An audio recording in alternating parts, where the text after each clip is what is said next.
ನಮಸ್ಕಾರ. ವನಜಾ ಮಲ್ನಾಡ್ ಬಂದಾಯಿತು, ಹೊಸ ವಿಡಿಯೋ ತಂದಾಯಿತು. ಬನ್ನಿ ಇವತ್ತು ಗುರು ರಾಘವೇಂದ್ರ ಮಹಿಮೆ ಈ ಸೀರಿಯಲ್ಲು ಹೇಗೆ ಮೂವ್ ಆಗುತ್ತೆ, ಏನು ಸ್ಟೋರಿ ನೋಡೋಣ. ಅದಕ್ಕಿಂತ ಮುಂಚೆ ನನ್ನ ವಿಡಿಯೋಕ್ಕೆ ಸಬ್ಸ್ಕ್ರೈಬ್ ಮಾಡಿಲ್ಲ ಅಂದರೆ ದಯವಿಟ್ಟು ಸಬ್ಸ್ಕ್ರೈಬ್ ಮಾಡಿ, ಹಾಗೆ ಒಂದು ಲೈಕ್ ಕೊಡಿ. ಈ ಮಠದಲ್ಲಿ ಸ್ವಾಮಿಗಳು ಇಬ್ಬರೂ ಇರ್ತಾರೆ, ಹಿರಿಸ್ವಾಮಿ ಮತ್ತು ಕಿರಿಸ್ವಾಮಿಗಳು ಇಬ್ಬರು ಇರ್ತಾರೆ. ಇಲ್ಲಿ ಒಂದು ಹೆಂಗಸಿಗೆ ತುಂಬಾ ಸುಸ್ತು ಕಾಯಿಲೆ ಬಂದ್ಬಿಟ್ಟಿದೆ. ಅಂದರೆ ಮೇಲೆ ಹೇಳೋಕ್ಕೆ ಆಗಲ್ಲ, ಅಷ್ಟು ಕಾಯಿಲೆ ಬಂದಿದೆ. ಮಲಗಿಬಿಟ್ಟಿದೆ ಅಮ್ಮ. ಮಗಳು ಪಾಪ ಸ್ಕೂಲಿಗೆ ಹೋಗುತ್ತೆ. ಅದು ದಿನ ಪೂಜೆ ಮಾಡಬೇಕು ಅನ್ನೋ ಆಸೆ ಆ ಹುಡುಗಿಗೆ. ಆದರೆ ಅವರಪ್ಪ ಅಮ್ಮ ಬಿಡಲ್ಲ. ಅಂದರೆ ತಿನ್ನೋಕ್ಕೆ ಅನ್ನ ಗತಿ ಇಲ್ಲ, ನೀನು ದೀಪ ಹಚ್ಚಿ ಪೂಜೆ ಮಾಡೋಕ್ಕೆ ಹೋಗ್ತೀಯಲ್ಲ ಅಂತ ಅವರಮ್ಮ ಆಗ್ತಾನೇ ಹೇಳಿರ್ತಾಳೆ. ಅದೇನು ಹೊಟ್ಟೆಗಿಟ್ಟಿಲ್ಲ ಅಂದರೆ ಜುಟ್ಟಿಗೆ ಮಲ್ಲಿಗೆ ಹೂವು ಅಂತೀಯಲ್ಲ, ನಮಗೆ ತಿನ್ನೋಕೆ ಅನ್ನ ಇಲ್ಲ, ಹಾಸ್ಪಿಟ್ಲಿಗೆ ಹೋಗಿ ದುಡ್ಡಿಲ್ಲ, ಮೈಗೆ ಬಟ್ಟೆ ಇಲ್ಲ, ಅದರಲ್ಲಿ ನೀನು ಪೂಜೆ ಮಾಡ್ತೀನಿ ಅಂತೀಯಲ್ಲ ಅಂತ ಹೇಳಿರ್ತಾಳೆ ಅವರಮ್ಮ. ಹಂಗಂತ ಹೇಳಿ ಅವಳು ಮನಗಿರ್ತಾಳೆ. ಈ ಹುಡುಗಿ ಪಾಪ ದೀಪ ಹಚ್ಚಿಬಿಟ್ಟು ಪೂಜೆ ಮಾಡ್ತಾ ಇರುತ್ತೆ. ಏನೋ ದೇವರು ಗುರು ರಾಘವೇಂದ್ರ ಅವರು ಒಳ್ಳೇದು ಕೊಡಲಿ ಅನ್ನೋದು ಈ ಹುಡುಗಿದು ಒಂದು ಹಂಬಲ ಅಷ್ಟೇ. ಆದರೆ ಅಲ್ಲಿಗೆ ಅವರ ಅಪ್ಪ ಬರ್ತಾನೆ. ಅವರಪ್ಪ ಈ ಹುಡುಗಿ ಇನ್ನೂ ಪೂಜೆ ಆಗ್ತಾನೆ ದೀಪ ಹಚ್ಚಿರುತ್ತೆ. ಅಷ್ಟೊತ್ತಿಗೆ ಅವರಪ್ಪ ಬರ್ತಾನೆ. ನಮ್ಮ ಮನೇಲಿ ₹1 ದುಡ್ಡಿಲ್ಲ, ಒಂಚೂರು ಎಣ್ಣೆ ಇಲ್ಲ, ಏನಿಲ್ಲ, ನಮಗೆ ತಿನ್ನೋಕೆ ಅನ್ನಕ್ಕೆ ಗತಿ ಇಲ್ಲ, ನೀನು ದೀಪ ಹಚ್ಕೊಂಡು ಕೂತಿದ್ದೀಯಾ ಅಂತೇಳ್ಬಿಟ್ಟು, ಅದು ಒಂದಲ್ಲ ಎರಡಲ್ಲ 3 ದೀಪ ಹಚ್ಕೊಂಡು ಕೂತಿದ್ದೀಯಾ ಅಂತೇಳಿ ಎಲ್ಲನೂ ಕೈಯಲ್ಲಿ ತುಂಬಿಸ್ಬಿಡ್ತಾನೆ, ಆರಿಸ್ಬಿಡ್ತಾನೆ ದೀಪನೆಲ್ಲ. ಆರಿಸಿದಾಗ ಹುಡುಗಿಗೆ ಭಾಳ ಬೇಜಾರಾಗುತ್ತೆ. ಅಷ್ಟಿಷ್ಟ ಆಗಲ್ಲ ಬೇಜಾರು ಅಂದರೆ. ಅಪ್ಪ ಎಂಥ ಕೆಲಸ ಮಾಡಿಬಿಟ್ರು, ದೀಪ ಹಚ್ಚಿದ ದೀಪನ ಆರಿಸ್ಬಿಟ್ರಲ್ಲ ದೇವ್ರ ಹತ್ರ ಅಂತೇಳ್ಬಿಟ್ಟು ಭಾಳ ಬೇಜಾರು ಮಾಡ್ಕೊಳ್ಳುತ್ತೆ. ಆದರೆ ಏನು ಮಾಡೋಕ್ಕಾಗಲ್ಲ, ದುಡಿಯೋರು ಯಾರೂ ಇಲ್ಲ, ವಿಧಿ ಇಲ್ಲ. ಅಪ್ಪ ದುಡ್ಕೊಬಂದರೆ ಊಟ, ಇಲ್ಲ ಅಂದರೆ ಊಟ ಇಲ್ಲ. ಅಂಥ ಟೈಮಲ್ಲಿ ಎಲ್ಲನೂ ಯೋಚನೆ ಮಾಡಬೇಕಾಗುತ್ತೆ. ದೀಪ ಹಚ್ಚೋಕ್ಕಾದ್ರೂ ಎಣ್ಣೆ ಬೇಕಲ್ವಾ, ಎಲ್ಲಿಂದ ತರೋದು ಎಣ್ಣೆ ಅಂತೇಳ್ಬಿಟ್ಟು ಆ ಮಗು ಪಾಪ ಸುಮ್ಮನಾಗುತ್ತೆ. ಅದು ಪೂಜೆ ಮಾಡೋಕ್ಕೆ ಹೋಗಿ ಅರ್ಧ ಬರ್ಧ ಆಯ್ತಲ್ಲ ಅಂತೇಳ್ಬಿಟ್ಟು ಅದಕ್ಕೂ ಬೇಜಾರಾಗುತ್ತೆ. ಅವರ ಅಪ್ಪಂಗೂ ಬೇಜಾರಾಗುತ್ತೆ. ಅವರಪ್ಪ ಏನು ಮಾಡ್ತಾನೆ, ವಿಧಿ ಇಲ್ಲ. ಅವರಮ್ಮ ಪಾಪ ಮೂಲೆಯಲ್ಲಿ ಮಲಗಿದ್ದಾಳೆ, ಅವಳಿಗೂ ಖರ್ಚಿಗೆ ದುಡ್ಡಿಲ್ಲ. ಅಂಥ ಸನ್ನಿವೇಶದಲ್ಲಿ ಏನು ಮಾಡೋಕ್ಕಾಗುತ್ತೆ, ದುಡ್ಡಿದ್ರೆ ತಾನೇ ಎಲ್ಲ ಮಾಡ್ಕೊಳ್ಬೋದು, ದುಡ್ಡಿಲ್ಲಲ್ಲ ಅಂತ ಹೇಳ್ಬಿಟ್ಟು ಯೋಚನೆ ಮಾಡ್ತಾ ಇರ್ತಾರೆ. ತಿನ್ನೋಕೆ ಅನ್ನನೇ ಗತಿ ಇಲ್ಲ. ಇಂಥ ಟೈಮಲ್ಲಿ ಏನು ಮಾಡೋದು, ಹೆಂಗೆ ಬದುಕೋದು ನಾವು ಅಂತ ಪಾಪ ಅವರು ಭಾಳ ಯೋಚನೆ ಮಾಡ್ತಾರೆ. ಈ ಕಡೆ ಮಠದಲ್ಲಿ ಗುರುಗಳು ಏನು ಮಾಡ್ತಾರೆ ಅಂದರೆ, ಅಪ್ಪ ಬಂದು ಜೋರು ಮಾಡಿಬಿಡ್ತಾನ. ಅಲ್ಲಿ ಜೋರು ಮಾಡಿ ಬಂದು ಆ ದೀಪ ಹಚ್ಚಿರುತ್ತೆ, 2 ದೀಪ ಹಚ್ಕೊಂಡಿರುತ್ತೆ ಮಗು.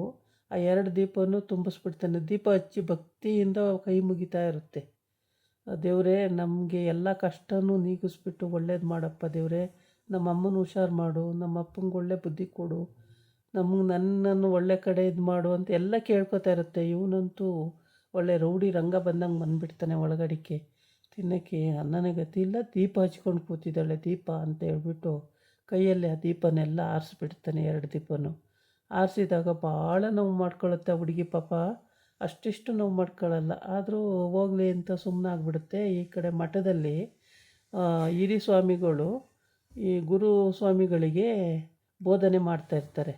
ಹೇಗೆ ಅಂದರೆ, ನೀವು ನನಗೆ ಭಿಕ್ಷೆ ಬೇಡಿ ತಂದಿದ್ದ ಅಕ್ಕಿಲಿ ಅನ್ನ ಮಾಡಿ ತಿನ್ನಬೇಕು ಅಂತ ಆಸೆ ಇದೆ, ಅದನ್ನು ನಿಮಗೆ ನೆರವೇರ್ಸೋಕ್ಕಾಗುತ್ತಾ ಅಂತ ಕೇಳ್ತಾರೆ. ಆವಾಗ ಆ ಗುರುಸ್ವಾಮಿಗಳು ಹೇಳ್ತಾರೆ, ಅಯ್ಯೋ, ನೀವು ಕೇಳೋದು ಹೆಚ್ಚ, ನಾನು ಮಾಡೋದು ಹೆಚ್ಚ. ಆಯಿತು ಸ್ವಾಮಿ, ನಾನು ಹೋಗಿ ಎಲ್ಲಾದರೂ ಸರಿ ಭಿಕ್ಷೆ ಬೇಡ್ಕೊಂಡು ತೊಗೊಂಡು ಬರ್ತೀನಿ ಅಂತೇಳಿ ಹೊರಡ್ತಾರೆ. ಹಂಗಂತ ಹೇಳ್ತಾ ಇರ್ತಾರೆ. ಆವಾಗ ಈ ಗುರುಸ್ವಾಮಿಗಳಿಗೆ ಗೊತ್ತಿರುತ್ತೆ ಅದೆಲ್ಲ. ಅವ್ರ ಮನೆಗೆ ಹೋದರೆ ಅವ್ರಿಗೆ ಒಂದು ಇಡೀ ಅಕ್ಕಿ ಹಾಕುವಷ್ಟು ಶಕ್ತಿ ಇಲ್ಲ ಅವ್ರ ಮನೆಯಲ್ಲಿ. ಅವ್ರ ಮನೆಗೆ ಇವ್ರು ಹೋಗ್ತಾರೆ ಅನ್ನೋದು ಚೆನ್ನಾಗಿ ಗೊತ್ತಿರುತ್ತೆ. ಹಂಗಾಗ್ಬಿಟ್ಟು, ನೀವು ಭಿಕ್ಷೆ ಬೇಡಿಕೆ ಬಂದ ಅನ್ನದಲ್ಲೇ ನಾನು ಅಕ್ಕಿನಲ್ಲಿ ಅನ್ನ ಮಾಡಿ ಊಟ ಮಾಡಬೇಕು ಅಂತ ಆಸೆ ತುಂಬ ಆಗ್ಬಿಟ್ಟೈತೆ. ಗುರುಸ್ವಾಮಿಗಳೇ, ಏನು ಮಾಡಲಿ, ನನಗೆ ಅದು ತಂದ ಮೇಲೇ ನನಗೆ ಊಟ ಮಾಡಿದ ಮೇಲೇ ಹಸಿವೆ ನೀಗೋದು. ಅಲ್ಲಿವರೆಗೆ ನನಗೆ ಹಸಿವಿದೆ, ತಗೊಂಬರೋಕ್ಕಾಗುತ್ತಾ ನಿಮಗೆ ಅಂತ. ಸುಮ್ಮನೆ ತೊಂದರೆ ತಗೋಬೇಡಿ, ಆಗುತ್ತೆ ಅಂದರೆ ಮಾತ್ರ, ಆಗಲ್ಲ ಅಂದರೆ ಬೇಡ ಹೋಗಂತೀವಿ ಅಂತ.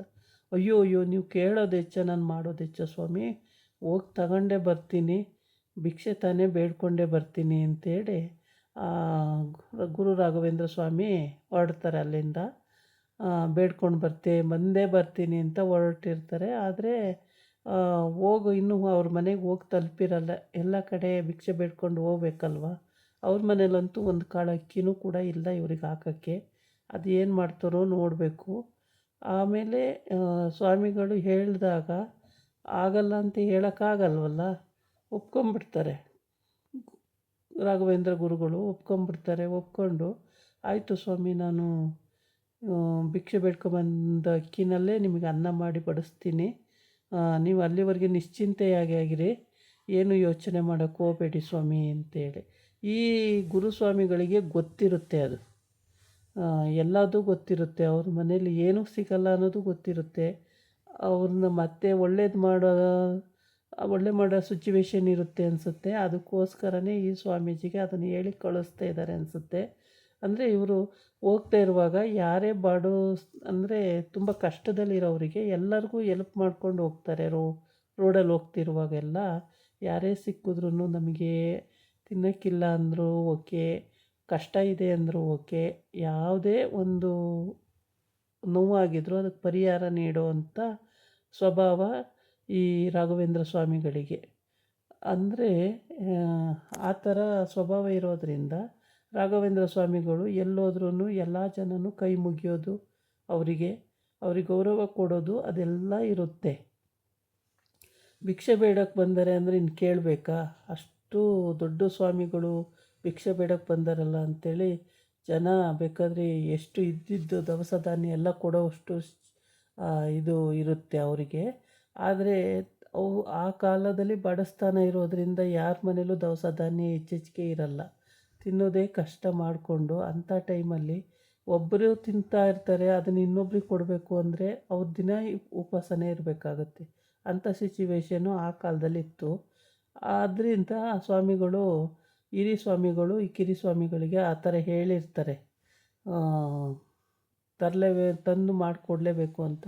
ಇವರು ಪಾಪ ಯೋಚನೆ ಮಾಡಿರಲ್ಲ, ಎದ್ದು ಹೋಗ್ಬಿಡ್ತಾರೆ, ಆಯಿತು ತೊಗೊಂಡು ಬರ್ತೀನಿ ಅಂತ. ಇದಾಗಿತ್ತು ಇವತ್ತಿನ ವೀಡಿಯೋ. ನಾಳೆ ಇನ್ನೊಂದು ವೀಡಿಯೋ ಜೊತೆ ಬರ್ತೀನಿ. ನಮಸ್ಕಾರ.